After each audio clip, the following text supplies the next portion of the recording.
It is Monday, 10:01 a.m. And I am awake. Well, I'm drinking coffee. And that sound you hear is that low rumbling. That's the sound of, if you look at the screen on the left, I'm just burning up an asteroid. But I'll turn that down. There we go. Alright. Burning up that asteroid. And I keep an eye on the local because, I don't want to get blowed up. Jeez. Here we go. I feel like Morty. Oh, jeez, guy. Jeez. Oh, jeez. Gee willikers. Here's my buy me a coffee Bugatti. Buy me a Bugatti. I got coffee.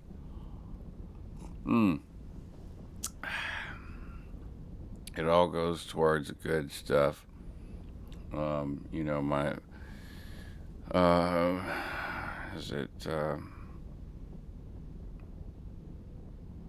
cocaine and prostitutes? Yeah, that's what it all goes towards. Good morning, Barb. Good morning, Brian, sir. Good morning, witness. Yes, coffee indeed. This is Monday, November. I'm gonna have to look. November 13th. Are there any birthdays? Happy birthday if it's your birthday. Thank you, Cynthia. Good morning, Amy. Merry Sunshine, yeah. A Merry Sunshine to you too. Bonjour matin. It's a bon matin. Et tu?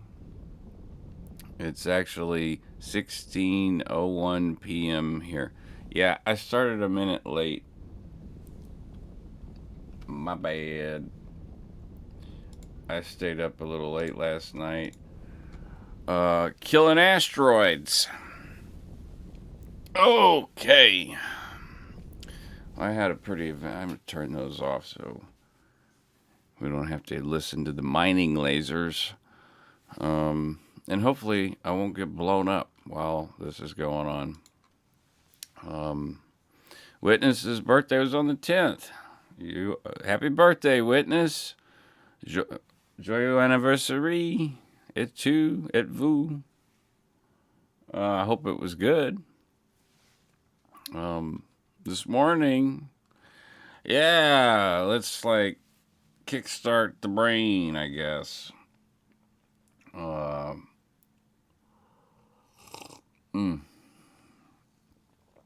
goodness gracious sakes alive. Yeah, got 15 supporters. That's cool, man. I have 2 membership levels. It's just a monthly donation thing if you wanted. I need to add all of the images for the features that I'm doing.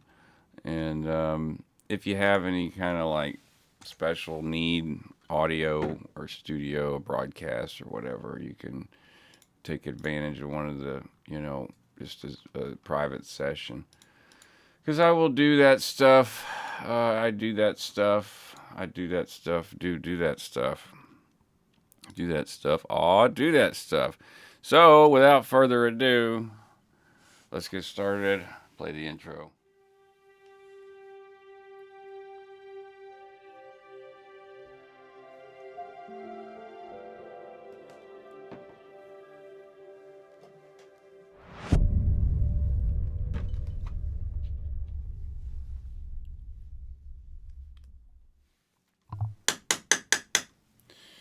All right. How to. What is this video? How to? Is this DIY trauma. No, healing from trauma. Healing from trauma. Everybody's got it. And therapeutic methods, I suppose. Top ones that are effective, I guess. Here's one. This will be a short. It's a short episode. I take a bong rip. How to deal with trauma.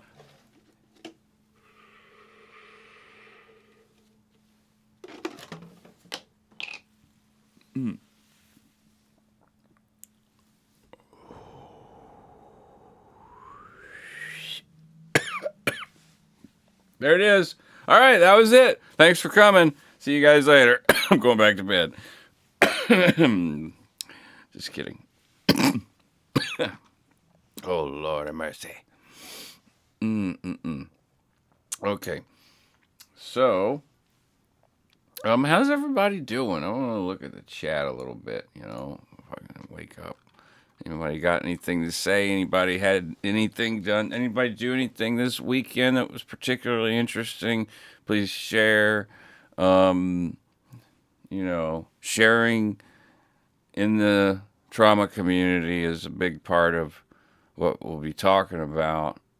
In addition to some of the other things, I think there's a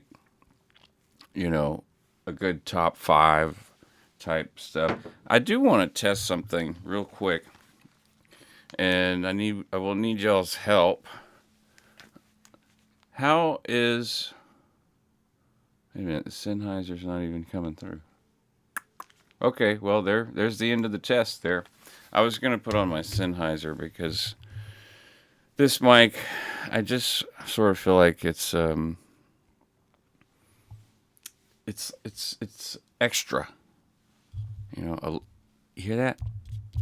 It's so sensitive.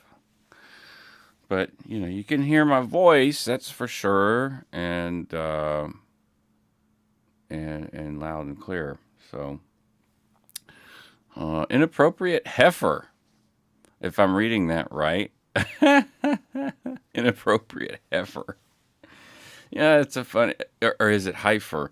I think heifer is spelled Hefre, if I'm not mistaken. All right, so this will be a fun thing to do, mining while doing a broadcast, because for a lot of people in online games, good morning, L, there's trauma in video games.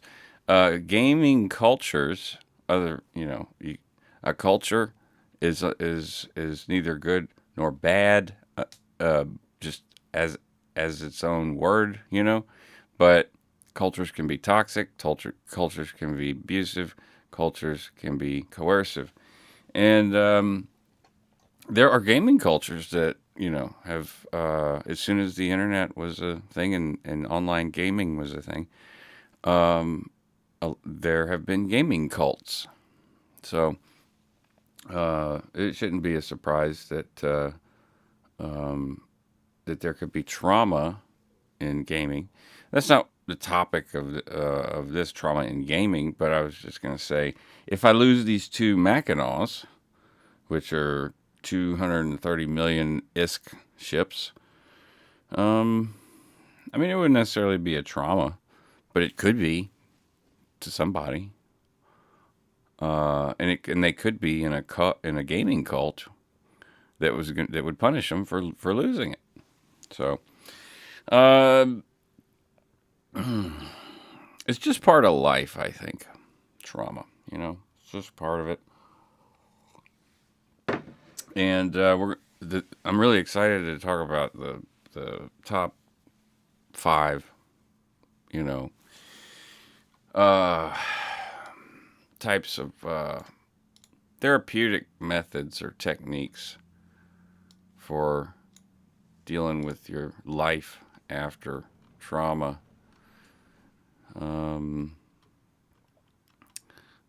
Okay, Barb Barb thinks it's spelled heifer, Heffer. I think it's spelled Hefre. If someone could Google that, that would be cool. Inappropriate heifer. Grew up in farm country.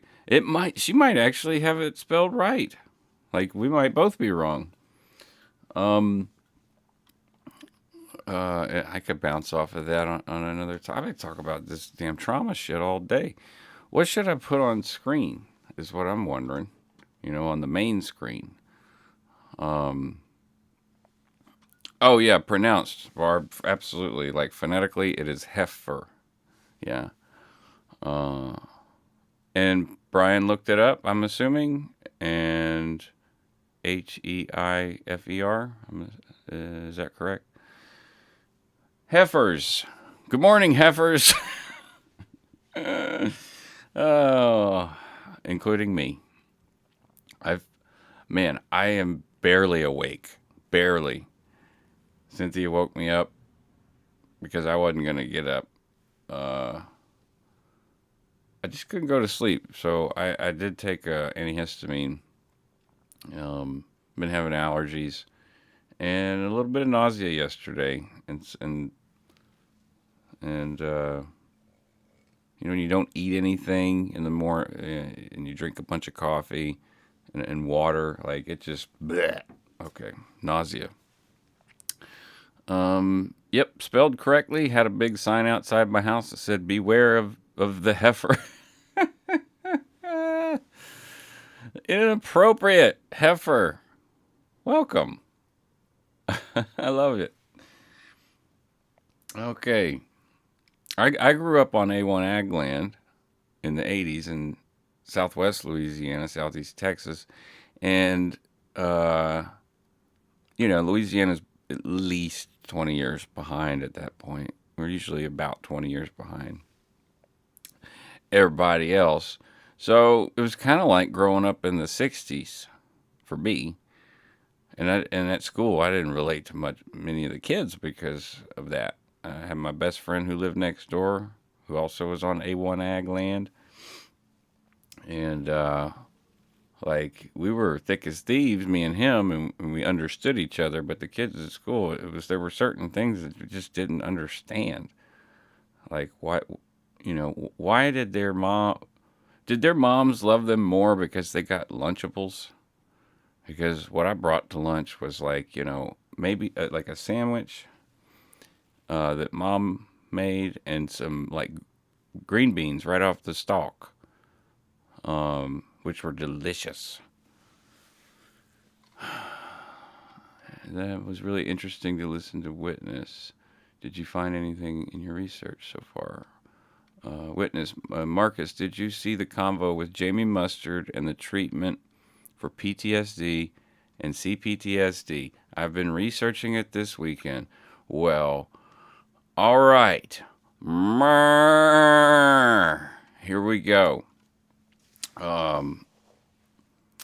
So, I am currently doing EMDR, and that's one of the trauma healing techniques. But there's more than that, and I might have done all of these, but I'm still doing one of them, which is EMDR, and that we'll get to. So, these mining barges I'm looking at over here, they're fat heifers. I mean, check this out. Look at my ship. It's a fat heifer. That thing is to scale per the universe. This thing would be enough to crush an entire city block if it fell out of the sky. Big old mining vessel. Call it a barge. All right. So, good morning, Blues. Good morning, Lydia. The barges are heifers, yeah. And they like to munch on the asteroids. Okay. Where am I at right now? Slightly more coherent, but still unable to hold a conversation, and it's quarter after. Brand new week. Brand new week. I have stuff to do already to this week, appointments and whatnot. I'm sure most of you do too. This is my time to spend with y'all to sort of get my head straight for the week and establish a pattern of behavior that that's not really why I'm doing. Let's establish patterns of behavior that can be replicated consistently in order to gain traction and momentum on social media platforms. It's funny. Yeah, I took a rip. That's okay. I can hold my THC. My cannabinoid receptor. Actually, there is some interesting research on that about why weed, as it was formerly known, now known as cannabis. I don't smoke weed. I smoke cannabis. Doesn't that sound much more colonial? Man, you got some weed? I don't give a shit about what all you said. I need to get high. All right. We have endocannabinoid receptors, which means endogenous. The endo, E-N-D-O. Huh. Funny little weed connection there, but different spelling. Endo is I-N-D-O, which is ingrown or grown inside marijuana or cannabis. Cannabis connoisseur. But we have endocannabinoid receptors in our brain. That is an endogenous part of the human physiology to have this relationship with this plant. Now, not everyone has necessarily a good relationship with it. And some people, even if they could, they can't because allergies and whatnot. Oh. God, human beings are so complicated. So I'm slightly more coherent, but still unable to hold a conversation. God, man. I mean, I don't want to slam this coffee. But let's go ahead and get started. So,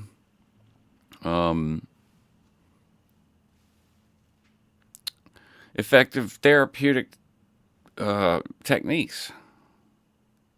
We're talking about adaptive coping. Let me go ahead. Okay, that's a good way to preface this. Adaptive coping versus maladaptive coping. Can anyone in here give an example of maladaptive coping? Or even adaptive coping? Just examples of the two, if anyone knows. I feel like I'm running a group here. Did you go to group? You know the doctor wants you to go to group. We're not going to let you out until you do.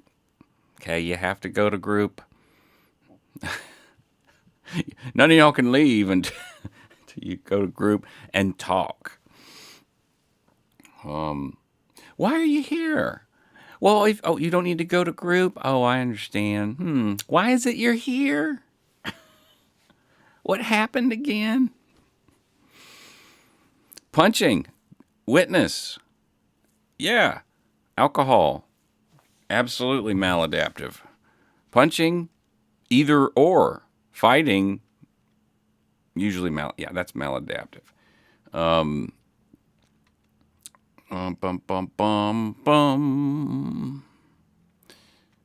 Use the THC kind of hemp seed in a stew. Oh, that sounds delicious.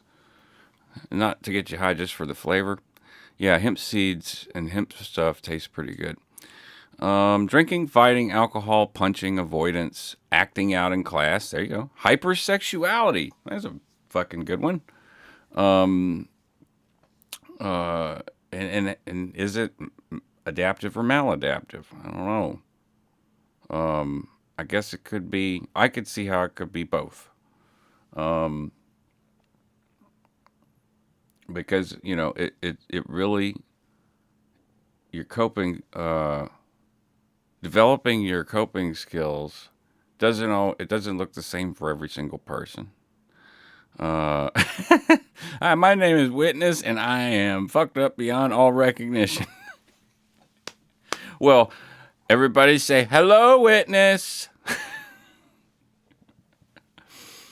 And my name is Marcus Lee Sawyer, and I was in a coercive relationship and culture my whole life.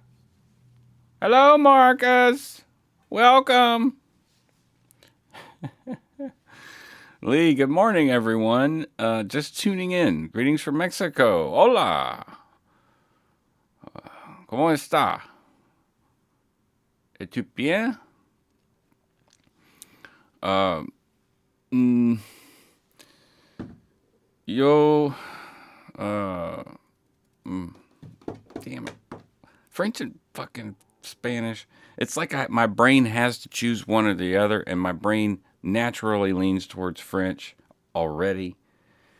I was gonna try to say, yeah, yo, uh, yo es bueno francés. Uh, I think that probably be what I could say. Like I know French better, or I uh, am better at French, or I mean, I think you could get the gist of it by what I said, but it wouldn't be the right way to say it. What about that? Breathing. For me, breathing is has been one of the most powerful adaptive coping skills for me. Breathing. I was a smoker for a long time, and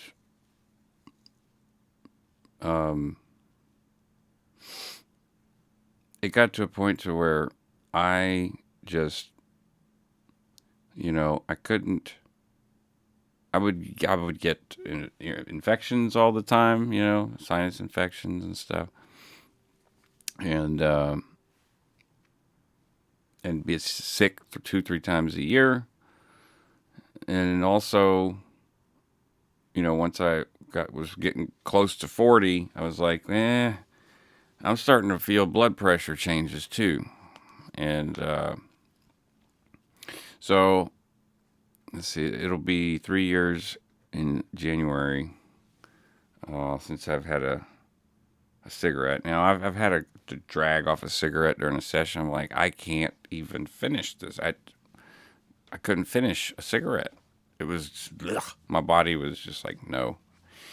But breathing, even while I was smoking, like I would do breath exercises, and for singing, those was part of it. That's why it was such a big thing for me, the breathing, because I did it in multiple. I did it to catch my breath and to get enough oxygen. I did it to warm up to sing, and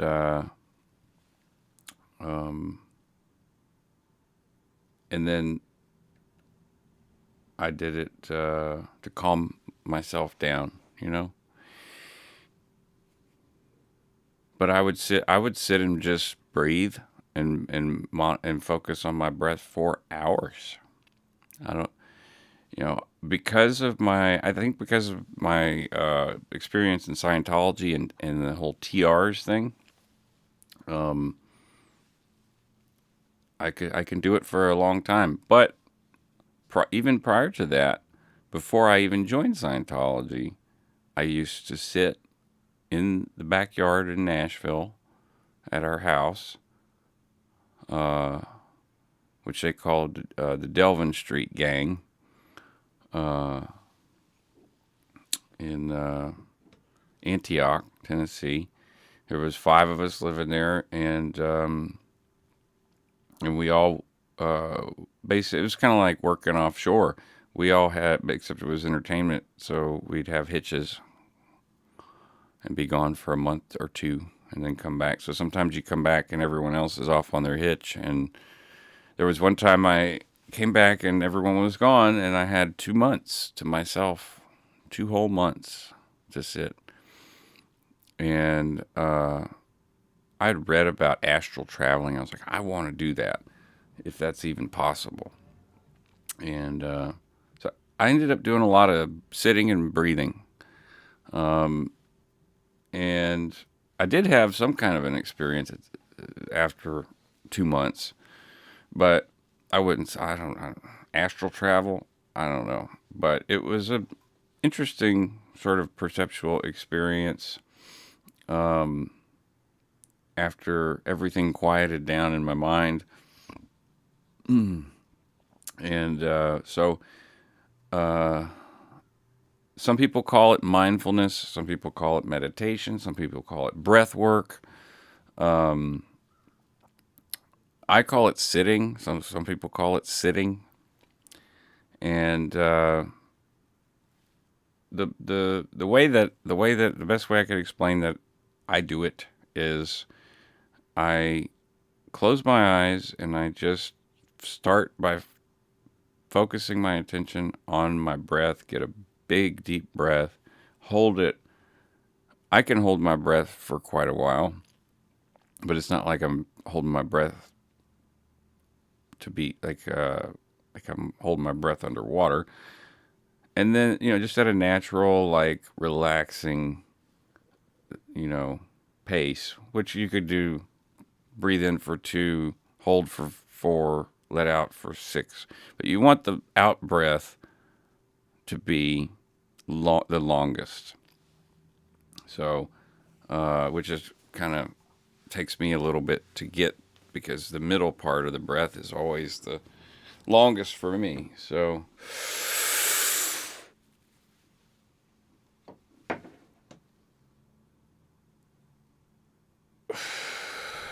see, I wanted to hold it longer,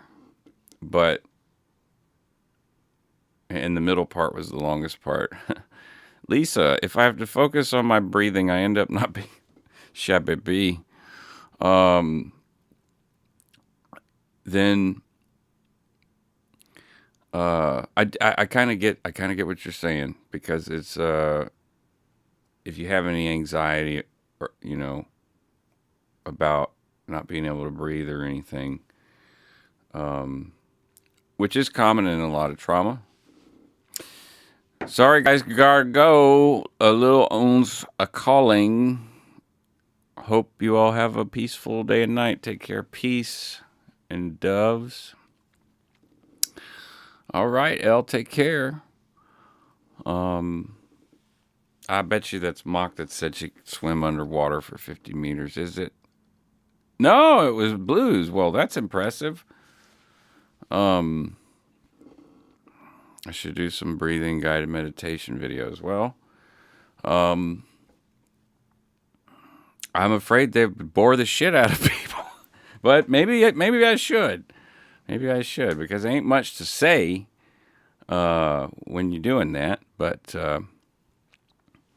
and I don't know if I have the right voice for it. You listen to those meditation stuff videos, and there's always a really nice ASMR voice guiding you through. And just focus on the breath. And let your mind just sort of observe any thoughts that may be coming through your head. And you don't want to hold on to those thoughts. But you don't want to grab onto them either. You're just sort of letting them be where they are. And with each breath, they just float away like a cloud into the sky. Well, looks like I've got some. Okay, okay. Looks like there's some interest in that. So that might be something I might want to record and then upload.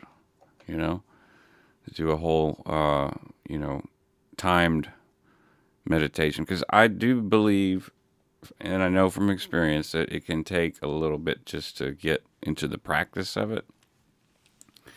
But the best benefits that I've gotten out of it were once I was kind of deep into the practice.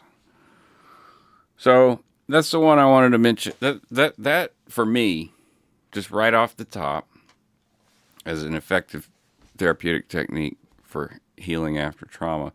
I don't. I wouldn't say for me that this was healing, but it is very beneficial.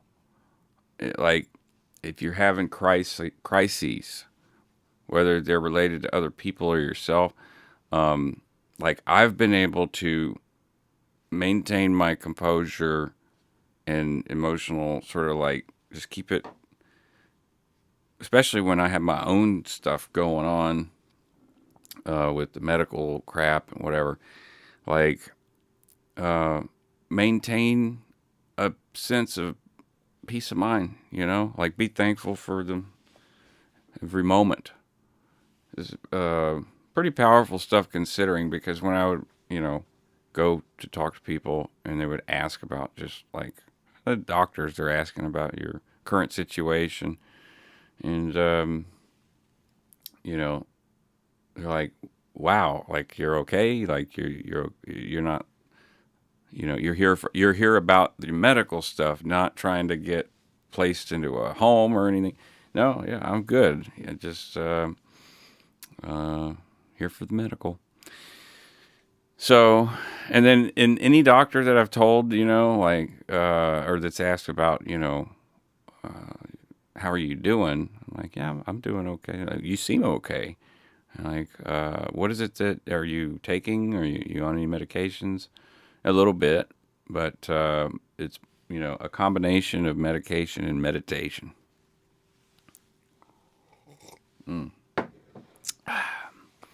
I have heard that the some VAs are starting to do programs like that, Poet, and I would tell my buddy Roland to go into the one in Vegas, but he's been there so many times, and from what he's told me, it's like, God, he had a guy screaming in his face. All right, this is a guy who went to Afghanistan, and has a lot of back pain trouble, and he worked his butt off slinging tanks around, moving tanks around in a big old Chinook helicopter, and he just stepped on a nail working, and he wanted to go get a tetanus shot. He had a guy screaming in his face about this is not just a stop and go, do whatever you want clinic. You don't have a problem. He's like, I'm just trying to get a tetanus shot. Like, I have, and he had never, been to that clinic, so he never went back. So let me catch up on chat here. Guided meditation through the VA. Lisa says, it's more like I forgot how to breathe on my own, and then that's when I get anxious. You know what? It's that, to me, that sounds like that. Am I breathing or am I being breathed? Because you have autonomous breathing. We all have autonomous breathing, but we also can breathe non-autonomously. But at some point, the automatic is gonna kick in. And when it's non-autonomous and you're responsible for keeping your body supplied with oxygen, I think that's like on a kind of a fundamental anxiety and survival thing. Like, oh shit, I have to make sure that the body gets air. And I'm not saying that's exactly what a person is thinking, but like on the mind-body connection level, like, if your brain, the way that it is prone to, you know, not want to be in charge of shit. Yeah, being in charge of breathing would be like, really, man? Now I'm nervous. Now I'm anxious. Um, do, do, do, do. That is, Poet says he's doing it for pain management, and the doctor who he's working with is awesome. That's really cool. All right, there's another one for the guided meditation stuff. I'm gonna call it my mindlessness, because I think that's a better and more appropriate term. When you say mindfulness to a trauma survivor like me, and perhaps you too, mindfulness, my mind's already full. I don't need more mind. I don't need it to be full. Like, it's already spilling out into the internet and, onto everyone in all kind of ways. So, if anything, I want mindlessness. Mindlessness. So I'll do a mindlessness meditation. Stop thinking. It's kind of ironic how much stopping thinking can help you with what is it? Thought stopping. Yeah. So to stop thought stopping, you could use mindfulness or mindlessness, because there's a certain clarity that you can get from just sort of opening your eyes after breathing. Breathing works for me. Meditation doesn't. I kind of feel the same way. To me, it's just breathing. But I have done meditations, and they some are better than others. There is a channel I would recommend if anyone has never done any and wants to try. They're called The Honest Guys. And the reason I would recommend them is because those meditations that I've done, they're not all pretentious, and like some like have this whole vibe of like, I mean, I was on the road with essentially what were a bunch of 90s hippies. So I get it. But like, I'm just trying to get relief. For me, it's about getting some relief. My Barb, if you're counting, might take your mind off the physical act of breathing to help you relax. Yeah, I think that's why some of the meditations and breathing exercises involve counting. Let's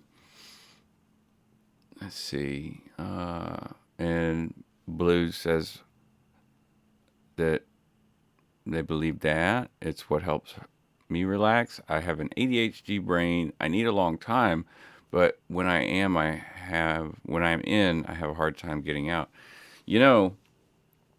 That is hopeful to hear, because I have some people that I know that are diagnosed with ADD or ADHD who have a really hard time getting into the practice of breathing or meditation. Let's see. Screaming in his face. Sounds like Scientology. Yeah, well, it's the military, okay? So it was a young NCO who hated his job at the VA. He wanted to go probably get, deployed. Hoorah for ADHD brains and my blues. A little complicated, but so interesting. That is no lie. One of my best friends is ADHD, and it's just so fascinating. I could talk for hours. Brian, I'm one of the lucky ones who had a relatively good experience with the VA. It's because my issues are manageable. That is lucky. Uh, Witness says that is awesome. Mindlessness. Yeah, mindlessness. Okay, spilling out on the internet. Great point about thought stopping. Yeah, it's quite. What's the word? It's definitely ironic, but it's also um, dual. Like it's like this dualist thing. To stop thought stopping, stop your thoughts. What the fuck? It's just funny to me. Leo, Veronica, welcome. Uh, Making coffee after leaving the S. So 3 years ago, I started getting into coffee while inside. I had coffee every day, but it was always instant coffee. Oh, Leo, I would like to recommend you order to try once, if you can, a bag of dark roast community coffee. You'll have to order it online because you can't, unless you're in Louisiana. It's the only place you get it. Community coffee. Everything I do is powered by community coffee. The record, me and Travis and Rick drinking community coffee. I drink community coffee damn near exclusively, but there are some other coffees I like the coffee that Cynthia gets. What is it? The Mormon evil coffee. I've been a coffee drinker since I was a child, and before the bus stop or before we get to the bus stop, I'd go to my neighbor's house, which was my best friend, and his mama. She was a Creole, and she said, "Y'all want some toffee milk?" And I want to spell that how it's pronounced here because it's pretty funny. So this is a Creole woman who, her original language is Creole French, and the mixture that is. And so this is how it would sound phonetically. Y'all want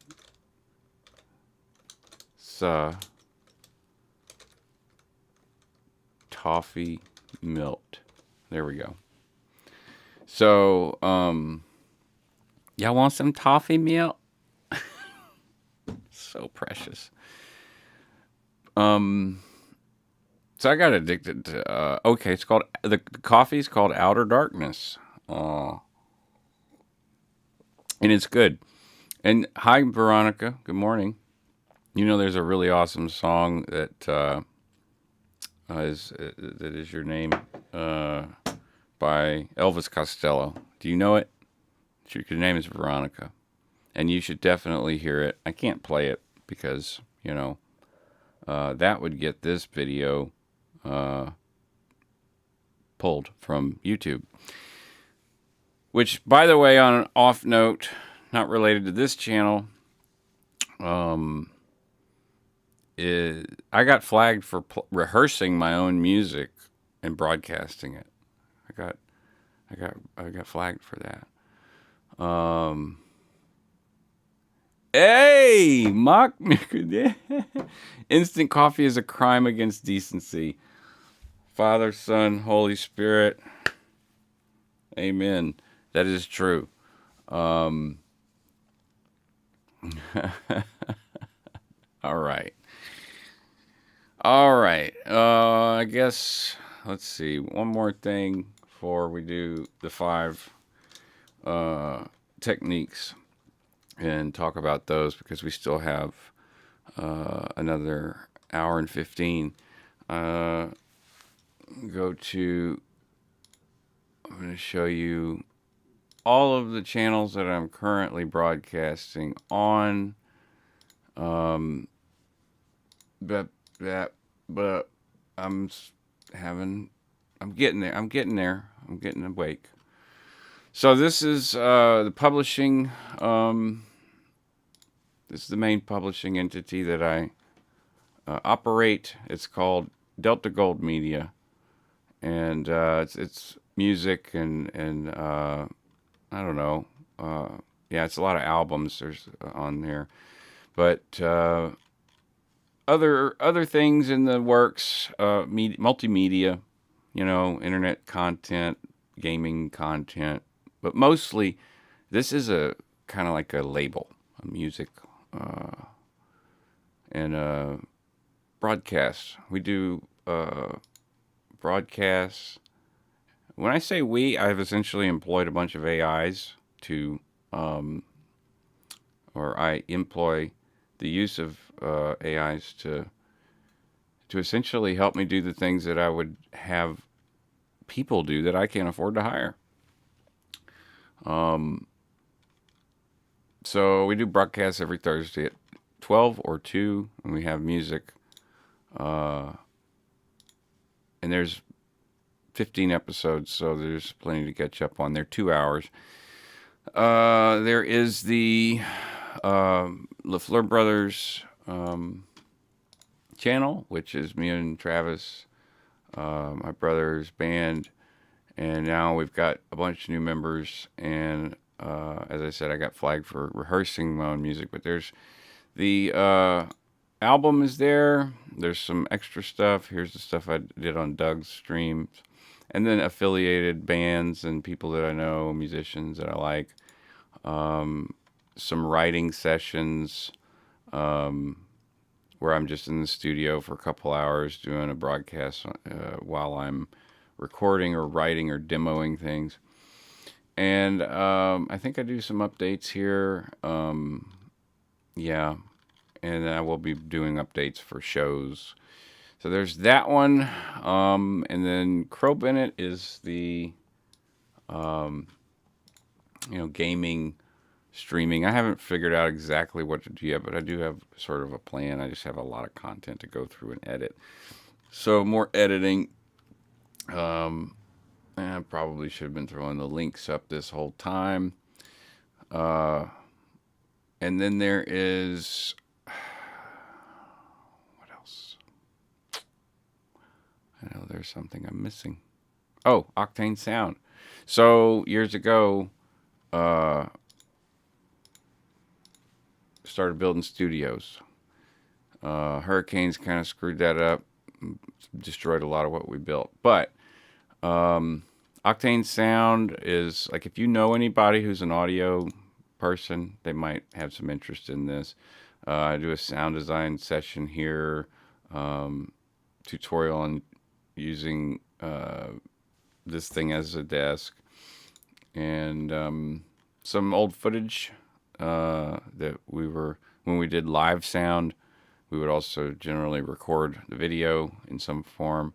And so there's music from different artists here: Banda Center's Choke, Headmine, Tim Norris, Cortez Del Mar, and stuff like that. Chris Harper Band. And I think that's that with that set. Okay. Catching up on coffee. Mock, can you imagine that right now the Esso is run on instant coffee and oatmeal? Oh my God. Like that statement, and at the end it says it's pure evil. That statement seems like, like a joke, but damn, that really is pretty freaking evil. Pretty freaking evil. Okay, my barges are full. I need to dock those up. And mark another Royd to mine. Save, and then let's dock up. All right.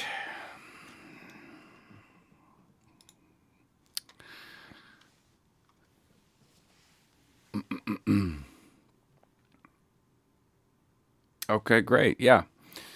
So, apostate coffee. That's what it is. Yeah. Not outer darkness. Okay. Cognitive behavioral therapy is considered to be an effective way to heal from trauma. You identify uh, and change negative thought patterns or behaviors. So if you've got a intrusive thought, if you have intrusive, invasive thoughts that don't seem to ever go away, or they come and go, but when they come, they're very distracting, disturbing, destructive. CBT or cognitive behavioral therapy can maybe help. Like with anything, you know, you don't just start picking up a guitar and rocking out. It takes a practice, consistency, that some dedication, some commitment. So that should be sort of an overarching assumption that any of this shit will work for you.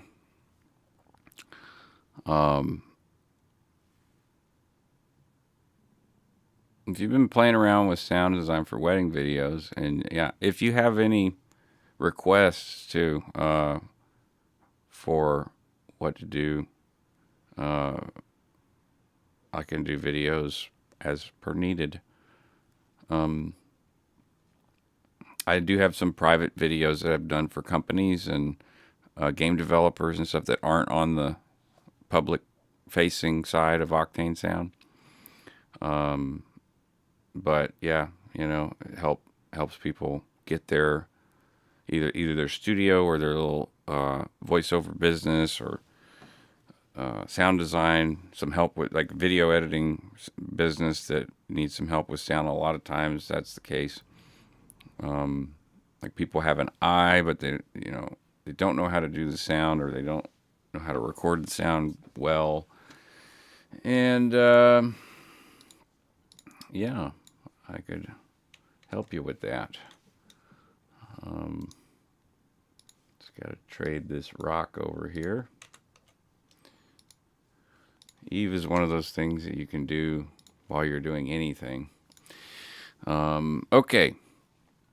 So CBT, you know, you're focusing on negative thought patterns, behaviors, and aiming to change them. So what it can help you do, assuming that you are, you know, making a commitment to try it, is that it can help you recognize some of the beliefs that maybe got distorted through trauma. Like you might believe something that's adaptive, but it can get distorted and turn into maladaptive coping rather than healthy coping. So it's kind of like shifting back towards healthier coping skills. But, you know, it's goal oriented usually. So that always in the CBT that I've done, depending on the therapist, depending on the practitioner, depending on who you're working with, that can be like not a big deal. Or it, for me, sometimes it has like halted any progress right there in the tracks, because it's like you're establishing a goal. Well, I'm just trying to identify all of the stuff and whatever. But, you know, when you find someone that you feel you can work with, that has, you know, my recommendation is someone that you feel you could trust. And there are, you know, with a license, because, you know, an LPC, they do go to school. They have to put in a whole bunch of hours, work a whole bunch of cases, and get their license, and take a test, get their license. Some people, not a big surprise, not every job is made for everybody. that wanted to get into mental health may not be the best candidates to be, you know, providing mental health services for people. And so this is why I say the last part where it's goal oriented. Well, if it's someone who their goal really is like just to kind of get through, like they've chosen their career and there they are with you dealing with your trauma. Maybe they didn't deal with theirs. And so I say the goal oriented thing like can be you can still get plenty of benefit from working with an LPC that you might not trust with everything. I mean, you might trust is a valued commodity, and you give it out sparingly. Like, you know, right? Question mark. Trust is earned. You get it over. Over time, you learn to trust. And I'm still on station. That's why. Okay. So when you're working with somebody and you're dealing with trauma stuff or invasive thoughts, like especially with the invasive thoughts, it can be dicey if you have invasive thoughts of harm of others or yourself. You really got to make it clear if you are if those are serious or not. Like, are they just, oh, I would do this, I could do this, I could do this, or is it, I have a plan to do this and I can do it? Those are two whole different scenarios. And so, like, if some of those come up in CBT, you could find yourself in a ward for sure. Because depending on the person, like they just may, you may have a really good rapport, and but if you have these invasive thoughts and you don't really take the time to express them as they truly are, a person who is like kind of half one toe in the water in regards to their career and just got their license, they might just sort of be like, okay, well, now I know what to do with this one, and they'll have you committed.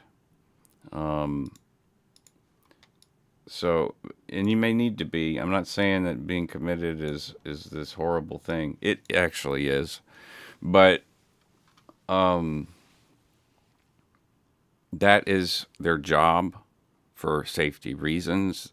If what comes out of you involves some kind of self-harm or harm of others, and there's a plan or a thought-out way to do something, they they use their own discretion, but at a certain point, it's a matter of they could lose their license if they don't get you some immediate help, because that would be considered a crisis. And the reason that is a thing is because there have been plenty of examples of them not, like, you're not going to do it, right? And the person says, oh yeah, no, I wouldn't do that. And they go and do it. They go and kill themselves or there's someone else. So that's why it's at the LPC's discretion, but at a certain point, even if they know you're not going to do it, they still have to get you some immediate help. So discretion is the better part of valor. That's CBT in a nutshell. Identify thoughts and behavioral patterns, and then find ways to make them more healthy again. And a lot of time it's the trauma that distorts something that's a good thought pattern or behavior, but gets distorted, and now it's turns into an invasive thought or some sort of behavioral, or in severe cases with severe trauma, like phobias, fears, irrational thought behavior, like waves of it. So next one is eye movement desensitization and reprocessing. EMDR is a specialized form of psychotherapy to help individuals process distressing memories. It involves bilateral stimulation, usually through eye movements, while the person recalls the traumatic experience. EMDR aims to help the brain reprocess these memories, reducing their emotional intensity and promoting healing. All right, so comments on number 1, CBT, keeping it and being committed. Amy says, keeping in mind that if those thoughts are serious, the hospital may be the best place for you. That's kind of what I'm saying. Like, whether you like it or not, that might be the best place for you. Makmir Dokigal, it's the appropriate measure sometimes. Leo says, agreed. So before, there is a really cool video explaining quickly with like pictures, which I like, what is EMDR.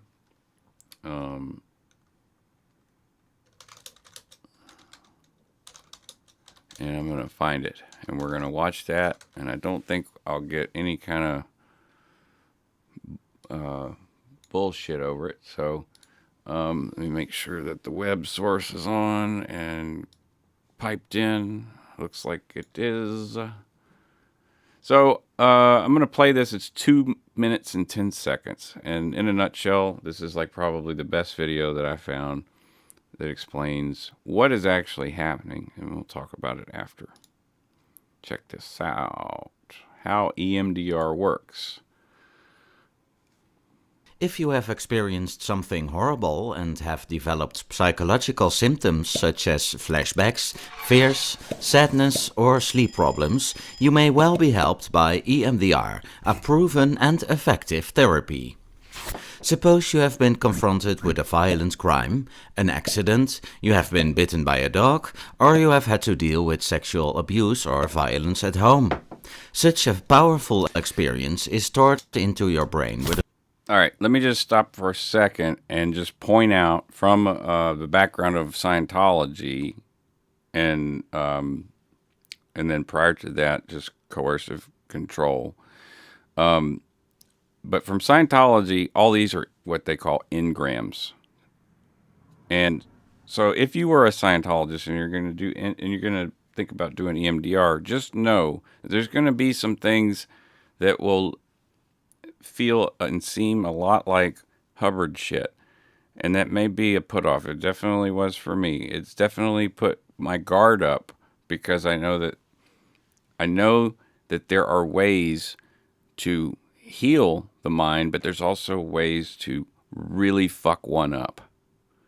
That's the more important thing. And when they start talking about these sorts of things, I know that this is a way in to do that through trauma. So that's what he's talking about. a lot of emotions. Once such a memory is stored in your long-term memory, it can bother you for quite a long time. The disturbing memory keeps coming back unintentionally, for example with feelings of powerlessness or believing you are not worthwhile. EMDR therapy can help you get rid of these complaints and feelings.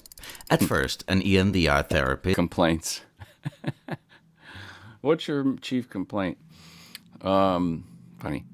So you see a file here, and again, another reference that could be linked to trauma already if you were a Scientologist. The file clerk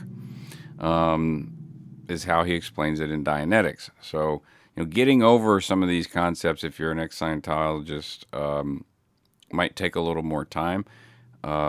It took me about 3 years, I guess, of thinking about it, talking about it with my therapist, and learning about it to even really give it a chance, because it was so seemingly similar to what auditing was.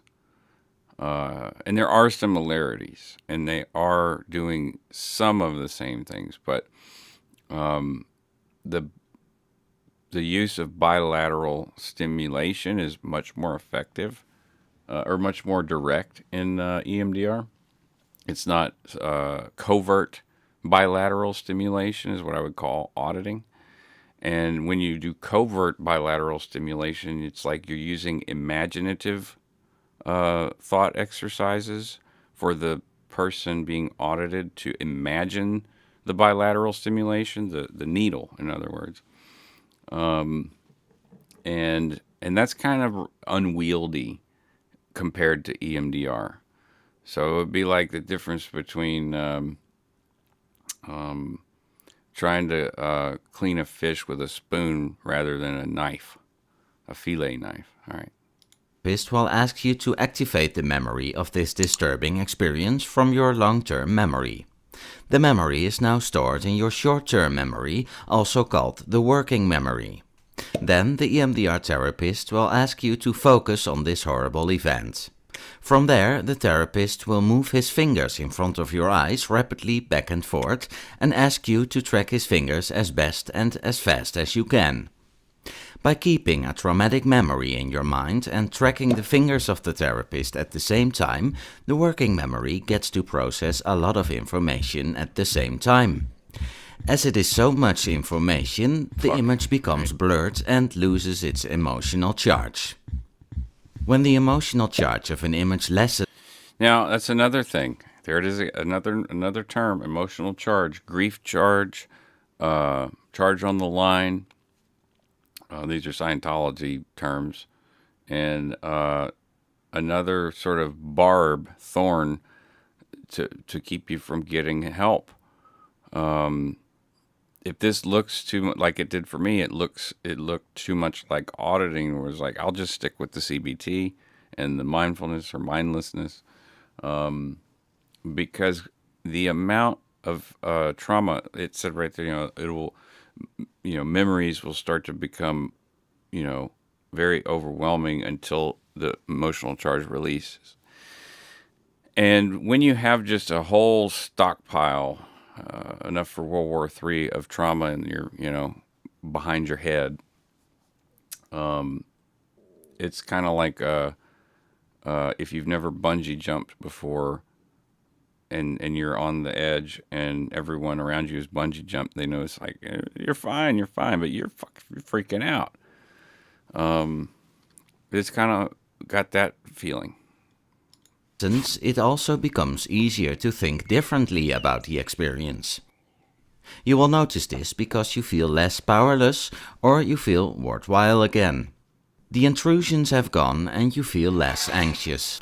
You feel less depressed, you sleep better, and because you have managed to leave the experience behind you, you start enjoying life and looking forward to the future. All right, so yeah, quick short video that explains how the how the reprocessing works and the eye movement, because it's still a lot of it's, what is it? People know what it is. They hear about it. Oh, I've heard about that. What's the EMDR stand for? They've heard about it because probably they've heard that it's been a successful therapy. And from my cursory memory, it's like works on half of the people, and other half it don't. But it might work on everybody. You have to get yourself to a point to where you're ready to do it. I would say that EMDR would not work on me 3 years ago. You do that all you want and bilaterally stimulate my left and right brain, and it wouldn't have done a damn thing, really. So it's definitely, needs to be, I think, a just like with CBT, or any other skill or thing that you want to do, a little bit of commitment, a little bit of consistency can go a long way. And I could talk for a whole 2 hours about EMDR and how it's helped me. But it is a very effective therapy. It's like a specialized psychotherapy, and you are processing or reprocessing painful memories, distressing memories. I've had several regressions where my mind, just like that of someone with Alzheimer's, has reverted to some previous state, and but for very short periods. That's actually what got me to start EMDR. I told my therapist about that, and she said, "I think it's time to start EMDR." And I do trust her, and I've been like putting EMDR on the back burner for a long time. But she got her cert, she got she her license, and she's studying to be a PhD. So I've thoroughly vetted her for my own purposes, and so when she said it's time to do EMDR, I'm like, okay, because the situation was very strange.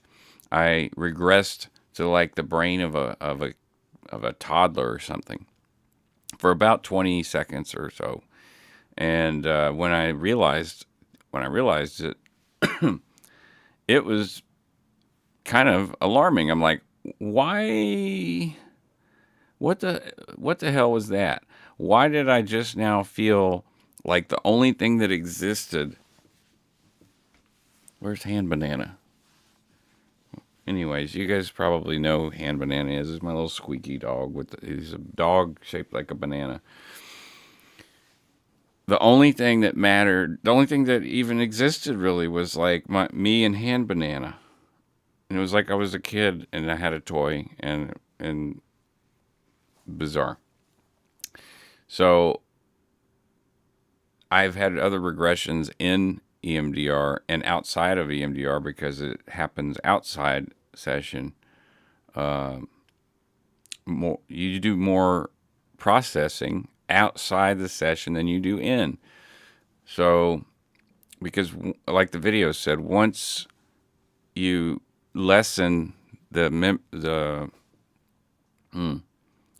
once you lessen the impact of the memory, if that's the word to use, things fundamentally change. And that's probably another scary part about EMDR, is that when you actually handle these things, you can fundamentally change. You gotta be kidding me. Better not be losing internet this morning. It says, hold on, we're connecting to your channels. To activate chat, please enable channels here. Well, bruh, that was already done. I don't know what you're doing. I don't know where you're taking me. And it's already done. Okay. Just a glitch there in Restream.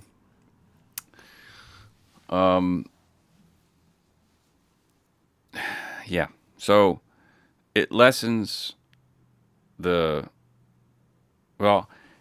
fundamental change can happen. And it can happen awful quick and in rapid succession. So fundamental change, blam, fundamental change, blam, fundamental change, onomatopoeia, blam, fundamental changes to your mind. Barb says she's looked it up last week after you talked about it, and it did strike me as very similar to Scientology auditing, which kind of scared me. Absolutely, 100%, indeed. But here's the part that's difficult for an ex-Scientologist, and even never ends with this in this regard, is that it is very similar, and so that therefore, and but it's also very effective, and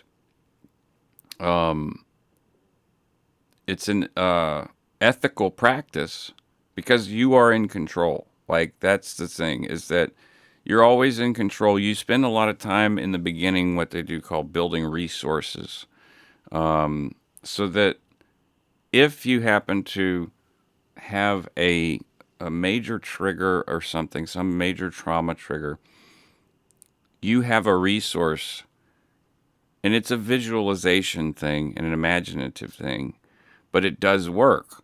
I have personally a unstoppable force meets an unmovable object mental construct where if I have triggers for my trauma, that's and they're ones that I haven't processed or understood yet, and they're sort of like extra baggage I'm carrying around, then I can just mentally, sort of an imaginative exercise, let that go to the unstoppable force meets an unmovable object.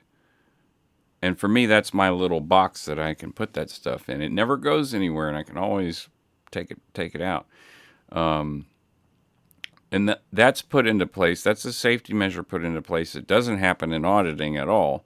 Not to mention then the fact that auditing is simulated bilateral simulation by means of imagining a needle that is actually in front of you, but you can't see it.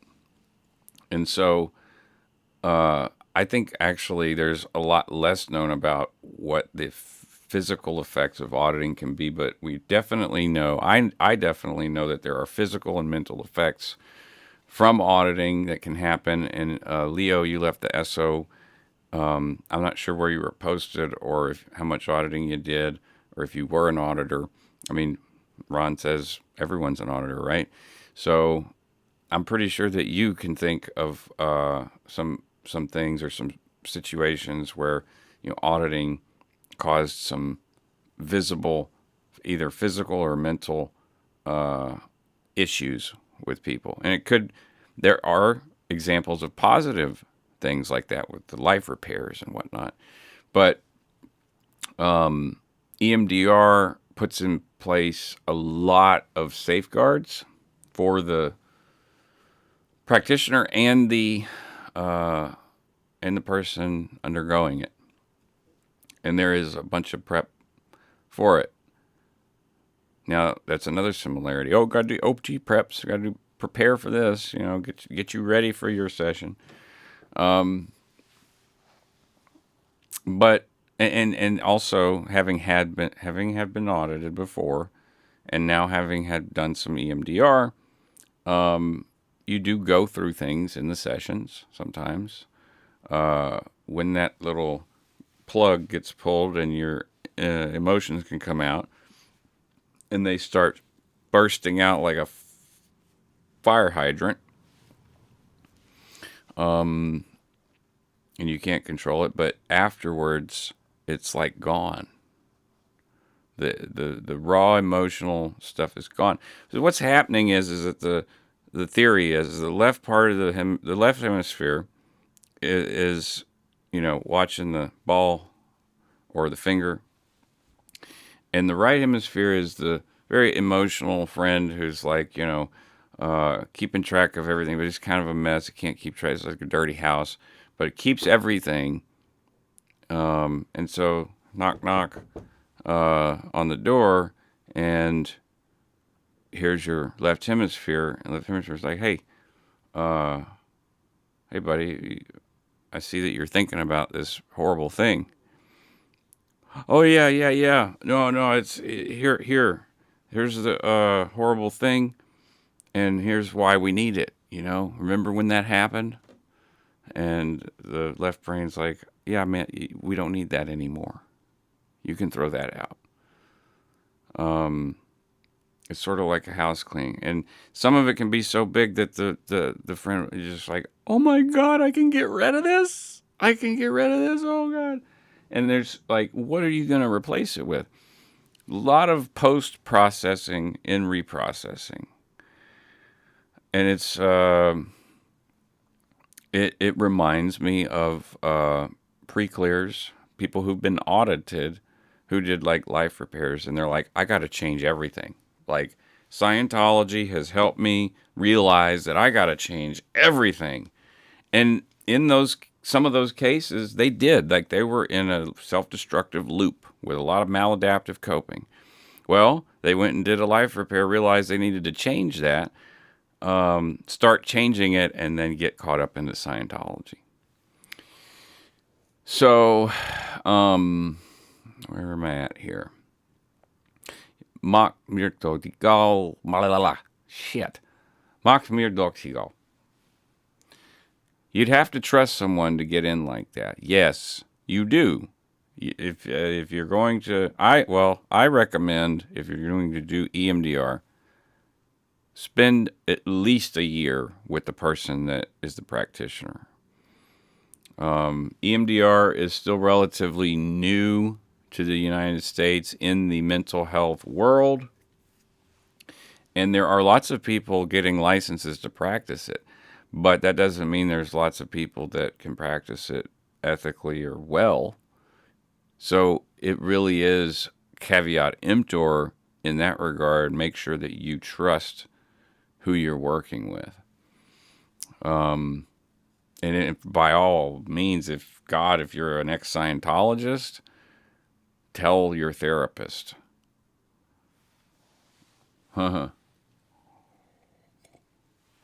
Because that's going to make a big difference as to,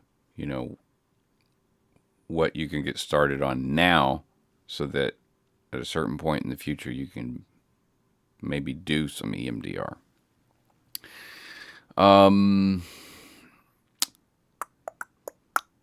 Just because you know it's different doesn't mean the similarities don't trigger the hell out of you. That's Sophia. Absolutely. Witness. I started doing EMDR about 10 years ago, but left the therapist. I don't remember why, though. Barb asked, was it helpful for you? I'm thinking, but wonder if the difference is the intent of the person delivering the therapy. So, yeah, these are good questions. I think I've already kind of been talking about it. But to answer Barb's question, to witness, not at the time. I was still in a cult at that time. Didn't realize I was under control at that time. I don't know what happened, honestly. I'll take a guess is that whoever you did the EMDR with was aware that you were in a group like that, and may have tried to get you to just have some sublimation from the whatever it was you were experiencing that was coercive. Because if you say cult, I'm going to assume it was coercive in some degree. Let's see, Barb, for example, Scientology wants to replace your mind, and EMDR wants to give you back your mind free of the trauma. Yes, Barb, there you go. At least be at peace with it. That's yeah. Yeah. Okay. So I'll share one experience that I had in EMDR that illustrates that. It's probably the biggest, baddest, most nuclear thing that I've experienced yet. And it was related to early childhood trauma that I didn't even know was trauma, but children can sense danger. Humans can sense danger. And so it was one of those things where I had sensed danger and I'd been put in danger on, in this situation on purpose. And repeatedly by who I believed and thought and had no other inclination to know other than who was my father. So, in my child mind, my father, doing EMDR, I'm looking at this memory and I'm doing thinking about the memory. And so it allows you sort of like a window back in time, and I was able to experience both sides. But as an adult, looking at that child, which was me, and realizing as an adult that my father was a very horrible, despicable person trying to accident a child by using his friend who was also by using his friend who was also very sick mentally, but not because of the reasons. He wasn't a sadist necessarily. He was drafted to Vietnam, and he had to kill children, and so this whole session that I did on this, I ended up like cracking like the firmament of the core of my childhood self, and realizing that my dad, my father, Ira, never really showed me love. In fact, he was trying to get rid of me my entire life, get rid of me, which shouldn't. Okay, we got a Newton system. I gotta dock up before I get these fucking 220 million ISK fucking ships blown up. Just a moment. Gonna safe up. Gonna safe up. Gonna safe up. Gonna safe up. Dock up. Dock up. Dock up. Go. Go. Go. Go. Go. These are Mackinaws. I don't want to fucking get a loss, a kill mail with a Mackinaw. That's fucking stupid. I'm in an ESI gated corp. All right, get off grid. Get off grid. Get off grid. Get off grid. Get off grid. Get off. Okay, we're off grid. Okay, sorry about that. But it was an absolutely core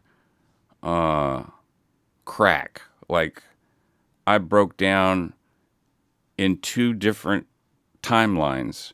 In the present, I was looking at this child and I was thinking, this poor fucking kid. And in that other timeline, I'm the kid, and I realize that my daddy doesn't love me. My daddy's trying to kill me. My daddy isn't my daddy. Like, but I'm a kid. Who else do I have? Memory is very fallible. And so I questioned my therapist. I was like, look, is there, like, I know this from a family that has done a lot of emergency responder type stuff. Witness accounts and stuff, it's 50-50, and no one ever sees the damn same thing. So you got to figure it out yourself most of the time. And in like car wrecks and stuff, if it's traumatic enough and everyone's saying the same damn thing, then that you can count on. But if it's not, if it doesn't include a very large amount of trauma, then it's unreliable. Memory can be very, very, very unreliable. But the more trauma there is, the more reliable the memory is, and the more consensus you get from others. And that's been proven through, studies done on war veterans from multiple campaigns where, like, I think they did one on IEDs, and just to see, like, what do people remember. And the memory was about 70% accurate as compared to 0 to 50. So that's pretty substantial. Just means that, the more trauma that is encoded into the memory, the more memory there is. There's more significance on it, and there's more detail. But they tend to get blocked. And so the desensitization allows it to come out, like, and open up. And like I said, it's like a fire hydrant. So that moment, it was brutal. it was brutal. Like my dad tried to kill me here's the other thing that was crazy was that I'd already known that he'd done that because he overtly did it, and he overtly attacked my mother and overtly attacked my other brothers, except for Maynard, and overtly assaulted my father. So I already knew that. And this was another layer deeper that was even more screwed up. So it's like that man was not, it was like the child in me realizing I never, I was grieving the loss of a dad I never had. Because, when he would drop me off, he would say, take care of him and give the dude money.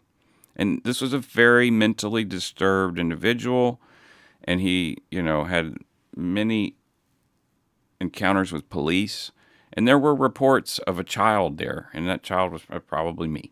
So, there was some silver lining. There was always a silver lining.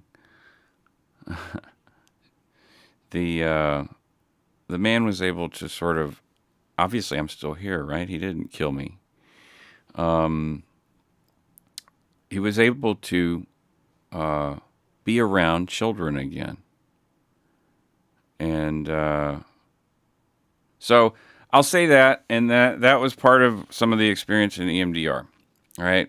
Big crack in the core, big changes, massive changes mentally. It's like those stupid Scientology videos where they're like, yeah, I was on the cans, and when we were running that list, I was just like, and it was like, and then I was like, laser focus. Yeah. So let's see here. Sophia, you learned how badly exactly you connected abuse to love because you didn't know better. Ooh, shit. Oh, I never thought about that. Okay, I'm going to put that in the unstoppable force meets the unmovable object for now. Whew. See, all of this stuff got popularized from New German medicine, from what I understand. So I'm not surprised that you know all about this, Sophia. But like over here, it's just like, oh, it's a mental health crisis. We had an opioid crisis or epidemic or whatever. And right now we have a mental health crisis. Witness, the shocks keep coming. It's just brutal. I am still stunned by the truth, to be frank. Yeah. Yeah, I mean, I think that's, for me, that's normal. As fucked up as that is to say. So, mindfulness-based stress reduction, MBSR. Mindfulness techniques such as meditation and focused breathing are central to central to mindfulness-based stress reduction. This approach encourages individuals to stay present in the moment without judgment. Mindfulness can help survivors of trauma manage overwhelming emotions, reduce anxiety, and promote a sense of grounding. Oh, yeah. Yeah, I mean, as I said earlier in the video broadcast, this one has been my, like, sword and shield and staff and armor for years. I've been doing mindfulness, whether I knew it as that or not. I started as early as my teens when I started smoking weed and taking mushrooms. And I would do them at the same time, which now there are therapies that are basically that are extremely effective. Go figure. had a friend reach out to me yesterday, recover from another situation, but very lucky to be alive, such as myself. And he's an old friend of mine, and we got emancipated together. And we used to talk about this. He used my emancipation as a sort of a way to get out of school, drop out, and start his life. We were 16, and we had really really difficult situations, and we moved in together. So as soon as I was emancipated, he had a roommate basically to be able to split the bills with, so that we could save money and have food and all that. Because we were already thinking about all of that. You know, adults were telling us, well, you don't know what it takes to live on your own. Yeah, I do, and I'm not looking forward to it, but I got to get out of here. And we were both in that place at the same time. But we were also doing mindfulness-based stress reduction in addition to maladaptive coping, because, you know, you're a kid and, you know, teenager, whatever. Freedom for the first time, oh boy, let's abuse the hell out of that. So, mindfulness, focused breathing, all kinds of different meditations. And I recommend them, like a lot of them. Maybe I could go and find some to recommend, because there are some that I've drifted back to over and over again over years that work for me, and maybe they'll work for someone else. But at the same time, I do like the idea of sort of taking what I've found to be effective and just doing that, so that I'm not like infringing on someone else's mindfulness practice. Yeah. Barb, my son is taking psilocybin for depression. I'm not sure if you spelled it right either. I always have trouble spelling that word. There is. Here's the thing, drug war, the satanic panic, and the classification of certain drugs like mushrooms, LSD, ecstasy, were products of this Reagan drug war, and also racist stuff from the 20s, 30s, 40s, 50s.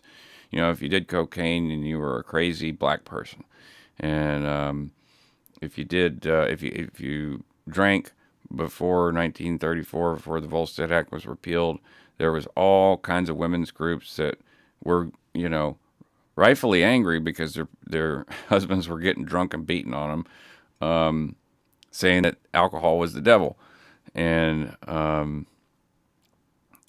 got some laws passed and whatnot. But eventually, the Volstead Act was repealed, and then you could drink again. But I think it's funny. It's like on a massive scale, like Married America had this tiff for a decade or so, where you got to stop drinking. Like, fuck you. And then they're like, well, Volstead Act. Like, well, they're still like, fuck you. We got moonshiners. And then they're like, no, we're sending the dudes after you to blow up your stuff. Like, okay, fine, woman, I will stop drinking. And then they repealed the Volstead Act, and then they're like, see, I can do it in moderation. I can do it adaptively. Boy, that sentence reads really true to me. Alcohol kind of has been the devil in my family. Same here. Alcohol, to me, I'd rather see a junkie, like someone on heroin, with tracks and stuff. Like, I mean, they're just not hurting anyone really but themselves. I mean, obviously they're hurting their family emotionally, and emotional pain is a lot harder to deal with sometimes than physical pain, most times. So I can't say that any major addict like that is going to not be hurting people. But with someone who's a junkie, who I've known people who have gotten really bad off on meth and or opiates, and they're less invasive. They're less clattery. Clattery, clattering, or yeah, there's less noise. Alcoholics tend to, in my experience, tend to be very loud, boisterous, confrontational, inciting, and oh, the that usually gets physical. So now you got physical and emotional trauma.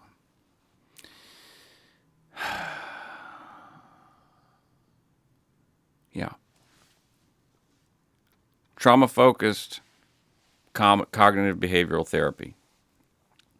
I believe I've done some of this as well. This is a specific form of CBT designed for individuals, especially children and adolescents who have experienced trauma. TFCBT incorporates elements to address the unique challenges associated with trauma, including safety, trust, and the emotional and cognitive effects of the traumatic experience. Okay, so my daughter, during the divorce, I wanted her to get some therapy because, and she was 3. So I got balked at and laughed at by the attorney, my ex-wife's attorney, by the mediators, by my parents, almost by everybody. My attorney was like, whatever you want, like I'll put it in there. And I said that I wanted her to go. She was traumatized. I know that. I knew that my daughter was traumatized. Her whole world was Dad and Bubba and the trailer. And then all of a sudden she's gone and taken away and whisked away from it. And she had started acting out at daycare. So, this was a child therapist that she worked with, but I included that in my, minimal list of like you got to be, you can only ask for so much because you've been accused of all this shit. So like, you stay on the straight, rigid, it's funny because I had to, I have to make all of these accommodations and follow all of these rules and stuff. Yet she can flagrantly just avoid or ignore orders and judgments. But if I so much as step 1 millimeter out of line, boy, it's going to come up in court. So, anyways, I didn't step a single millimeter out of line, and I said I want trauma-focused cognitive, what ended up being trauma-focused cognitive behavioral therapy for my daughter, which is child therapy, to help her work through her trauma at her age. And it was play therapy. And the behavior improved. Her marks improved, whatever you want to call it. And I'm glad that I did it. But man, it shouldn't have been that hard, and it shouldn't have been that difficult to understand that, that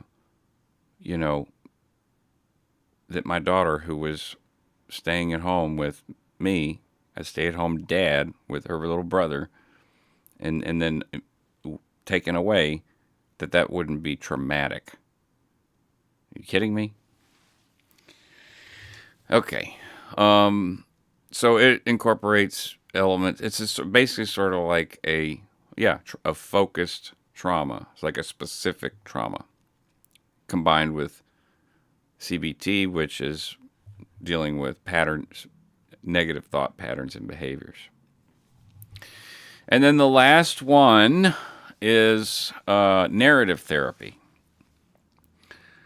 Narrative. Let me read this. Alcohol lowers inhibition, and that's an amplifier for any underlying issues. And Sophia, that's why I say that alcohol, and I agreed with Barb that it was like the devil, because when the inhibitions, when you have a real alcoholic, like you have a blackout alcoholic, and just drink, drink, drink all the time, a handle a day, 3 handles a week, whatever it is. There's some real underlying issues, and there's no filter, and so whatever is felt is said, and whatever is said is acted upon.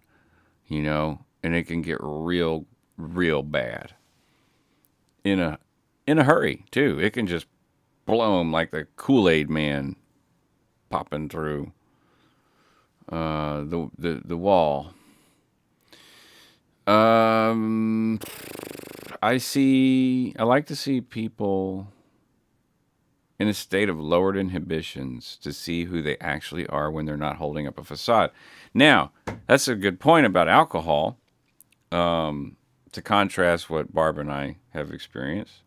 And I recognize this as true with the quote, a sober man's thoughts, a drunk man's words. A sober man's thoughts, or let's say sober person's thoughts are a drunk man's words, drunk person's words.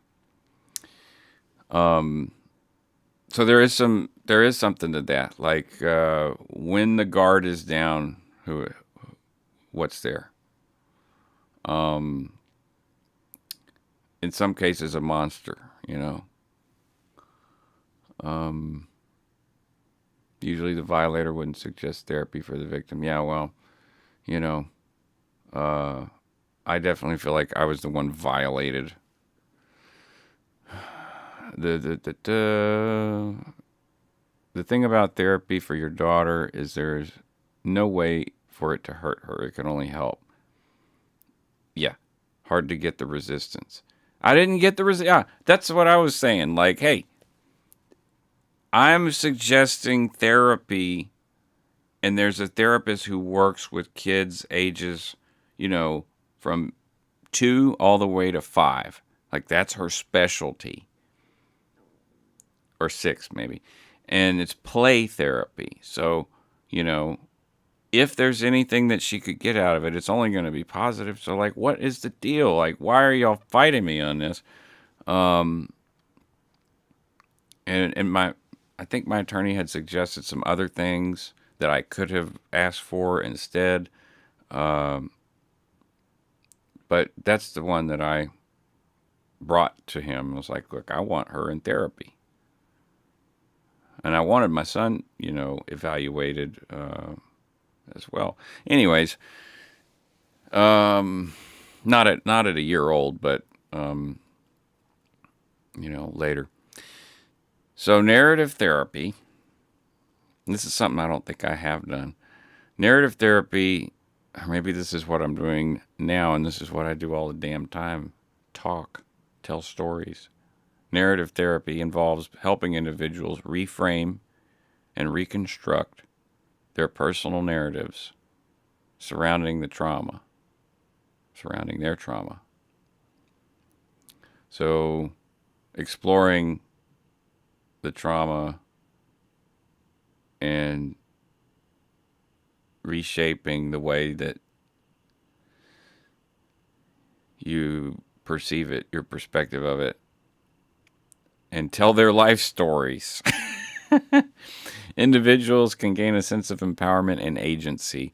This approach can be particularly helpful in reclaiming one's identity beyond the trauma. Wow. So, like, that's basically, I started reading that, and I'm like, I don't think I've done narrative therapy, but this is probably the majority of what I've done. Maybe. I don't know. I've done a lot of therapy since 2015. The effectiveness of any of these things that I've talked about is going to vary from individual to individual because, like, we're all different. Some things are going to work better for you than for me, and all that. But combinations of them are, usually will get some results. And as always, like, and well, I say as always, but like, yeah, this is like a bullet point for forever. Is that you got to trust and have a good relationship with your therapist. It should be a good relationship. You should trust them.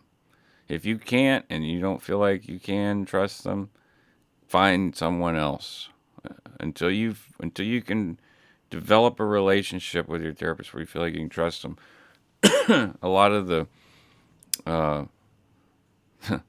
I'll just call it foreplay, the preliminary stuff that you would do to prepare for these modalities that can help you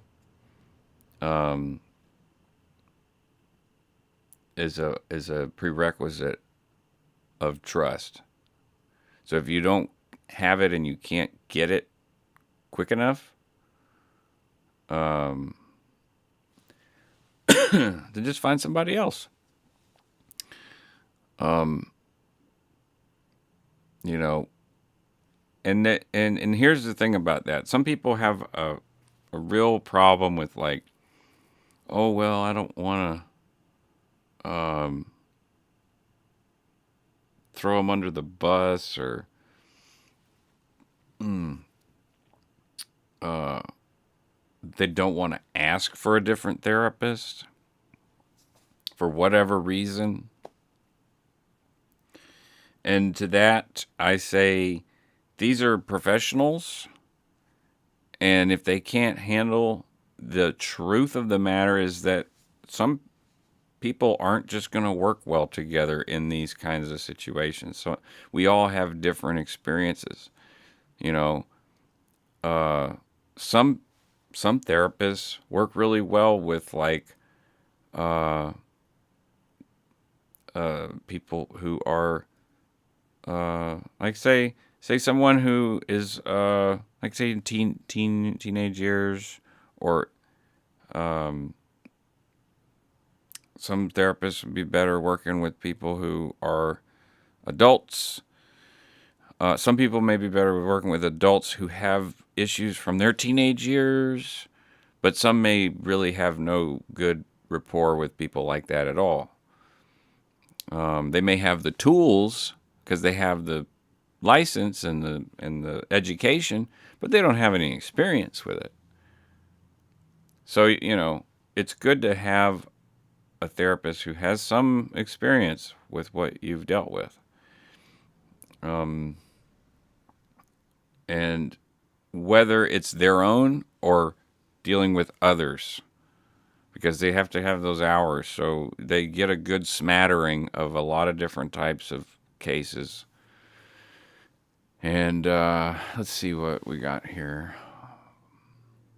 Losing the stable, emotionally available parent is so traumatic for a child. And that's, you know, that thing that happened in that session. It was, like I said, it was like a crack in the core. But there was no core. It was never even there. It was like all these things started going through my mind. All of the things I was trying to rationalize it. Like, okay, yeah, but you can't rationalize trying to have a mentally unstable person who's known to be violent and have flashbacks about kids who look like I did, blow them up with grenades. You know, it's just not.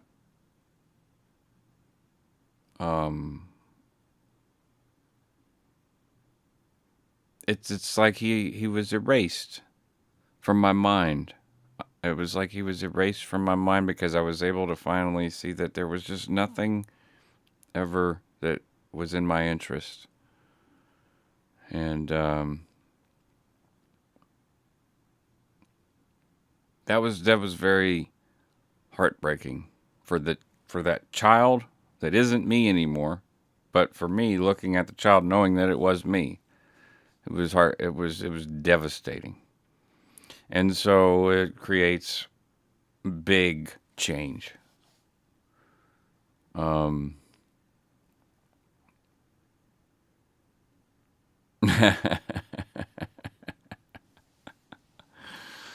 oh, we did it. Made it. I was 1 minute late, and now we're wrapping up early. Um, she could tell the truth about the. This is Sophia. She could tell the truth about the ones that lied in therapy. That's the resistance. Well, Ira never did therapy. He hated therapists. I was court ordered to go to therapy after he got custody of me through brute force and uh, all kinds of connections and lots of money. Um, Simply to just get back at my mom and say, look, I took your kid. And he's telling me the whole, oh, I love you. Oh, yeah, I love you very much. Yeah, love you. Um, that was just to get back at my mom. It was to control her. I was a method of control to get her back. Um, Therapists are trained, as Amy Jean, therapists are trained to understand that they won't work well with everyone and their patients might do better with someone else.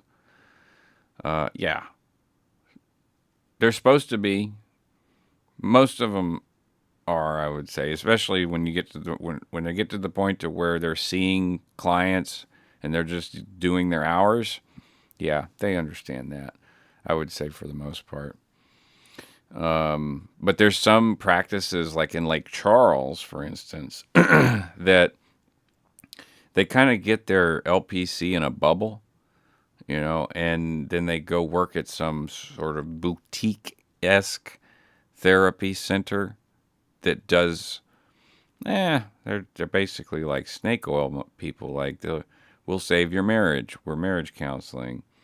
But really, what it is they're like enabling the, sometimes they're enabling the abuser that has the money to to help that person convince and further gaslight their partner into staying together because of kids or forgetting the thing that happened or whatever. A lot of families refuse therapy for their kids not because they don't want them to get help, but because they can't admit that someone in their family might need therapy. Yeah, that's becoming less and less of a taboo. But yeah, it still exists, and it used to be a lot worse. Like, oh, you're in therapy? Shit, what the hell is wrong with you? Let me get out of here. I don't want to be. I don't even want to be friends with you. You're in therapy. There's a time. Um, Therapists are trained to help people. What they actually do with that training is up to them. Well, ain't that the case with anything? Um, don't know. This is Barb. Don't know if you've seen the case of the kids in Utah who were, oh my God, were tied up and starved. That had a lot to do with the sick therapist. Yes, Cynthia told me about it because were these not Mormons? I'm pretty sure these were Mormons or LDS, and I don't know if the therapist was a Mormon or LDS, but I'm pretty sure that the people you're talking about in that case you're talking about was uh, that group. And corporal punishment, you know, is something that, like, if it comes up in court, it really does depend on the jurisdiction and the judges there. Like, they'll be okay with, regular corporal punishment for things as menial as what they call, and it's generic, bad behavior. Okay, what is that? It is a horrifying case. I just can't. I mean, there's things like that have happened here in Louisiana that aren't really related to religious stuff. These people were, like, addicted to methamphetamines and had their child in a cage and would give him drugs and tell him to be a dog. Is really, and then have sex with him. Like, I mean, what is? I think y'all are right. We should do some mindlessness, because after, just think about what I said previously about what those people did to that child. It's a good. Let's just do mindlessness.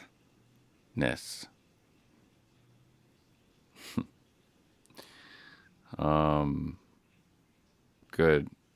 All right. Yeah, it's time anyway. So, thanks for coming. It was nice group session, and I will see y'all next week. And have a great week. And I'm gonna roll it. Y'all have a good day too. Thank you, everybody.